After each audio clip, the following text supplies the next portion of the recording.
Hello friends, जय जगन्नाथ।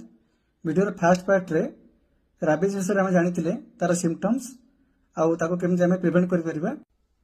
आज जानिबा साधारणतः किछिटा पचरा जाता प्रश्न जोटा बहुत लोकंकर डाउट थाए।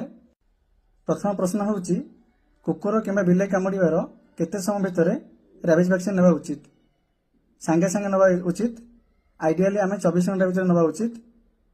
यार जदि विलंब हुए ताले के 48 घंटा किंबा 72 घंटा भितर आम नहीं पारिबा, किंतु यार इफेक्टिवनेस कमी जाए। राबिज इम्यूनोग्लोबुलिन राबिज वैक्सीन फास्ट डोज रो 7 दिन भितर नबाक होता है।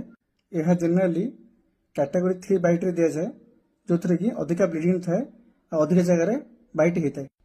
बहुत लोकंर मन सन्देह थाए कुकुर किंबा बिलाई न कामुड़ी रांपी देला आम वैक्सीन नबा ना ना, जदि नबा ताले कहीं ना से माने अधिकांश समय तांको नख आ हाथ गोड़ को चाटी था। जितेबाला कुकुर किंबा बिलाई मनुष्य को आंपुड़ी दिए से लाड़टा मनुष्यर से घारे लगी संक्रमण होता है।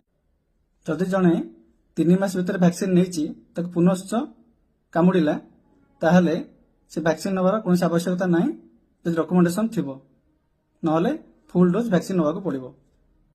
परवर्ती प्रश्न होची जड़े इम्यूनोग्लोबुलिन नहीं आगु ताको पुणी कुकुर कामुड़ा क्या बिलाई कामुड़ा से इम्यूनोग्लोबुलिन आउ थे नब ना ना, आउ थे नवा दरकार ना। थरे इम्यूनोग्लोबुलिन नेले जीवन सारा यह रोग प्रतिरोधक शक्ति वृद्धि करता है। गर्भवती महिला एवं शिशु मानक यह वैक्सीन दि जापर कि ना? हाँ, दि जापर। यह रोगटा बहुत मारात्मक रोग, थरे हेले आर कौन चिकित्सा ना, तेणु आम प्रथम यार प्रतिषेधक व्यवस्था करने पड़ो। वीडियो भल लगी अधिक अधिक लाइक करूँ और शेयर करूँ।